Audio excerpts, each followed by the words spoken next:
अस्सलाम वालेकुम नहमदुहु व नसल्ली अला रसूलिहिल करीम। मेरे प्यारे भाइयों बहनों, ऑडियंस, स्टूडेंट्स और तमाम लोग जो इस प्रोग्राम से फ़ैज़ हासिल कर रहे हैं, आज पैरेलल एजुकेशन या स्टडीज़ के बारे में हम फिर आगे सेकंड एपिसोड में आ चुके हैं। और एक बड़ी कॉमन कंप्लेन होती है पेरेंट्स की, मेरा बच्चा पढ़ने में कमज़ोर है। एक बच्चा मेरे पास लाया गया, उसके माँ बाप कहने लगे हमारा बच्चा पढ़ने में बहुत ब्रिलियंट था 7th ग्रेड तक, अब पता नहीं उसको क्या हो गया है। कुछ पेरेंट्स शिकायत करते कि मेरा बच्चा लेज़ी है, सुस्त है, टीचर कहती है कि क्लास में वो तवज्जो नहीं देता, इनअटेंटिव है। कुछ लोग कहते हैं कि मेरे बच्चे दूसरों के देखा देखी में पीछे पड़ गए। कुछ लोग कहते हैं कि मेरे बच्चे का पोटेंशियल बहुत है लेकिन 75-80 मार्क्स लाकर बैठ जाता है, यानी इनकी नज़दीक 80-90 तक लाना चाहिए था बच्चा। इस तरह एकेडमिक्स के मुतालिक माँ बाप की बहुत सारी शिकायतें होती है। तो चलिए हम देखते हैं क्या बच्चे कमज़ोर होते हैं, उसका कॉन्सेप्ट क्या है। देखो, कमज़ोर और ताकतवर, हर इंसान के अंदर दोनों क्वालिटीज़ होती है। एक शख्स ज़हनी तौर पे मजबूत होगा तो दूसरा फिज़िकली मजबूत होगा। एक शख्स सोचने में होशियार होगा तो दूसरा बोलने में होशियार होगा। देखते हैं आप फिल्मों के अंदर एक्टर बोलने में होशियार होता है लेकिन स्क्रिप्ट लिखने वाला कोई और है, और जो स्क्रिप्ट लिखता है वो इतना एक्सीलेंट बोलने में शायद नहीं होगा। कुछ लोग हो जाते हैं दोनों फ़न के अंदर, लेकिन आम तौर पे दोनों होशियारी अपनी अपनी जगह पर अलग होती है। इसी तरीके से जब हम कहते हैं कि बच्चा कमज़ोर है तो हम एक ही चीज़ पर तवज्जो देते हैं जिस चीज़ में हमको दिलचस्पी है। एजुकेशन के मुताबिक मैं कहता हूं कि बच्चों को पढ़ाने के लिए अल्हम्दुलिल्लाह उनको इंकरेज करना चाहिए। मैं नहीं कहता हूं कि एजुकेशन से दूर कर दो, लेकिन ऑब्सेशन नहीं होना चाहिए। एक स्कूल का वर्कशॉप ले रहा था स्टूडेंट्स का, सब तकरीबन 7th-8th ग्रेड के बच्चे थे। तो मैंने सबसे पूछा, भाई आप स्कूल क्यों जाते हो या स्कूल क्यों आते हो? जवाब मुख्तलिफ थे। एक बच्चा कहता है मुझे पढ़ लिख कर बड़ा होना है, डॉक्टर बनना है। दूसरा कहता है मुझे नौकरी अच्छी चाहिए। तीसरा कहता है कि सब लोग आते हैं इसलिए आना पड़ता है। कुछ कहते हैं कि भाई हमारे फ्रेंड्स हैं स्कूल में। यानी बच्चों को पता नहीं है कि स्कूल में क्यों जाया जाता है, एजुकेशन हासिल करने के लिए, ठीक है। लेकिन एजुकेशन का मकसद क्या है अक्सर बच्चे नहीं जानते हैं। तो मैंने बच्चों को उस सेशन में जो डिस्कशन किया मैंने बच्चों के साथ, वो मैं आपके साथ शेयर करता हूँ। मैंने पूछा कि मैं बताता हूँ, and tell me if somebody doesn't agree raise up your hand. अगर आप में से कोई शख्स मेरे साथ एग्री नहीं होता तो अपना हाथ उठाए। मैं जब छोटा था नर्सरी में इसलिए स्कूल जाता था क्योंकि मेरी माँ मुझे छोड़ के आती थी, मुझे नहीं जाना था, माँ से अलग नहीं होना। मैं रोता था फिर भी माँ छोड़ के आती थी, इसलिए स्कूल जाता था। बल्कि जाता नहीं था, स्कूल भेजा जाता था। फिर थोड़ा बड़ा हो गया, 4th standard 5th standard 4th-5th grade में आ गया। उसके बाद स्कूल में इसलिए जाने लगा कि दोस्तों के साथ अच्छा लगता था। फिर जब मैं 8th ग्रेड में आया तो करियर की बातें सुनने लगा कि एसएससी में ज़्यादा परसेंटेज आने से अच्छी कॉलेज में एडमिशन मिलता है और अच्छा करियर मिलता है, अच्छी तनख्वाह मिलेगी, अच्छी आमदनी आएगी, गाड़ी खरीद सकते हैं।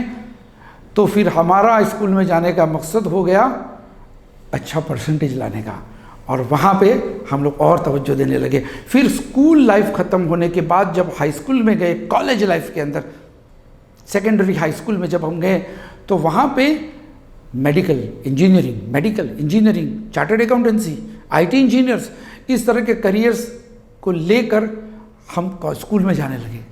यानी अब देखिए एज बाय एज मकसद चेंज होते जा रहा है। फिर जब ग्रेजुएशन में पहुँचता है तो कहता है कि जॉब अच्छी मिलनी चाहिए, इसलिए। तो मालूम पड़ा कि एजुकेशन के अलग अलग मकसद लोग अलग अलग एज में समझते हैं, क्योंकि स्कूल के अंदर सिखाया नहीं जाता कि पढ़ाई लिखाई क्यों होती है। कितने टीचरों ने आपकी ज़िंदगी में आपसे कभी बात की होगी कि why do you come to school? बहुत कम। कुछ टीचर होती है अच्छी, लेकिन मासेस में आमतौर पर ऐसा नहीं पाया जाएगा।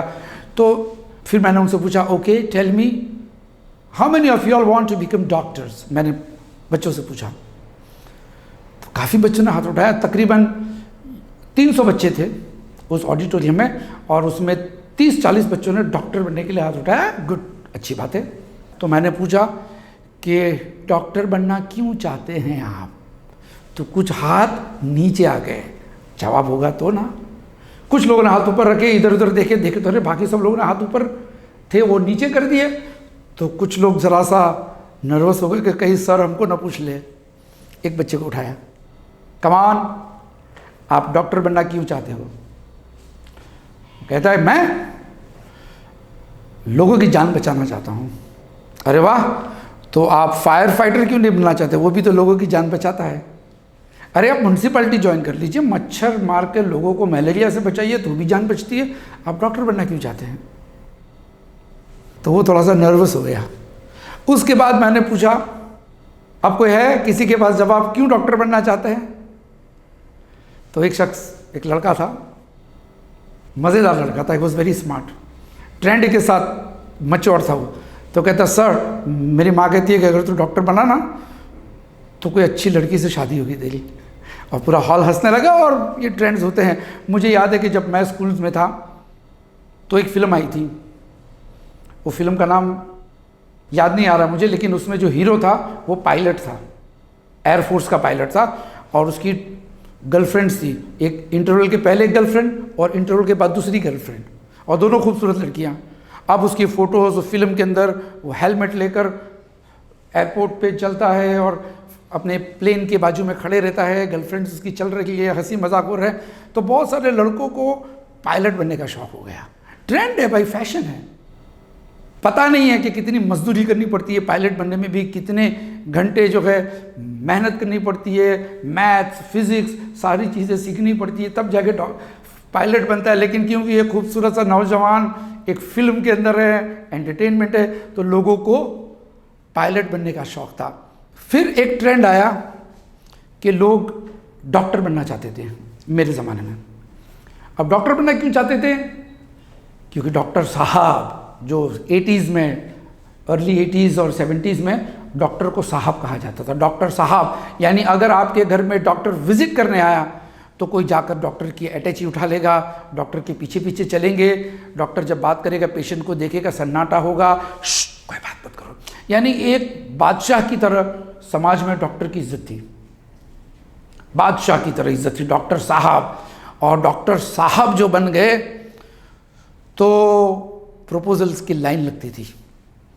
खूबसूरत बेटियां, लंबी लड़कियां, पैसे वाले की लड़कियां, पढ़ी लिखी होशियार लड़कियां डॉक्टर से शादियां करनी चाहती। अब ट्रेंड चेंज हो गया है। मैंने एक लड़की का ब्लॉग सुना था, वो कहती है कि मैं डॉक्टर से शादी करना चाहती हूँ, लेकिन वो डॉक्टर फिल्म स्टार की तरह स्मार्ट होना चाहिए और स्पोर्ट्समैन की तरह उसकी बॉडी होनी चाहिए, हेल्दी होना चाहिए, मस्कुलिन होना चाहिए। और आजकल आप अगर जिम में जाएंगे तो आपको डॉक्टर्स भी मिलेंगे जिम करते हुए, बॉडी बिल्डिंग करते हुए, इंजीनियर्स भी मिलेंगे, आईटी इंजीनियर्स भी मिलेंगे, हर तबका आप बॉडी बिल्डिंग में जाता है। देखिए ट्रेंड चेंज होता है, everybody is getting conscious about health, nothing wrong. मैं ट्रेंड का डिस्कशन कर रहा हूँ कि एजुकेशन के बारे में कॉन्सेप्शंस कैसे कैसे होते हैं, परसेप्शंस हमारे कैसे कैसे होते हैं। तो एक तबका आ गया इस तरह से। एक वैसा तबका था हमारे ज़माने में कि अगर कोई अमेरिका चला गया और डॉक्टर बन के और वहाँ जाकर बड़ा डॉक्टर बन गया पोस्ट ग्रेजुएशन करके, तो हमारे गुजराती अखबार में एडवर्टाइजमेंट आती थी, अमेरिकन रिटर्न डॉक्टर के लिए लड़की चाहिए। अब डॉक्टर छोटा है, कद में काला है, टकला है, गंजा है, कैसा भी है, उसकी फिक्र नहीं है, अमेरिकन रिटर्न डॉक्टर। तो अब पैसे वाले की लुक, तो अब पैसे वाले, उसके बाद शोहरत वाले, यानी जो हाई स्टेटस के लोग रहते, एलीट क्लास, इन लोगों के प्रपोजल्स लाइन में खड़े रहते थे। अब अगर कोई अमेरिका से रिटर्न होकर आता है तो फ्लॉप माना जाता है, क्योंकि अमेरिका में भी रिसेशन चल रहा है। अमेरिकन रिटर्न, नो भाई क्या करा, क्यों वापिस आ गया। तो इस तरह से समाज में ट्रेंड बदलते जाते हैं, उसी के साथ साथ एजुकेशन की तरफ लोगों के नज़रिए भी बदलते जाते हैं। तो जब बच्चे एजुकेशनल सिस्टम में दाखिल होते हैं तो उनको पता होना चाहिए कि पढ़ाई लिखाई क्यों हो रही है। बचपन से बच्चों को डॉक्टर इंजीनियर बनना है, इस तरह के आपके जो अधूरे ख्वाब हैं, ओवर एक्सपेक्टेशन मत करो। थोड़ी सी झलक अगर आपको आपके बच्चे के अंदर ब्रिलियंस की मिल गई तो भी इतनी बड़ी उम्मीदों का पहाड़ मत बांधो।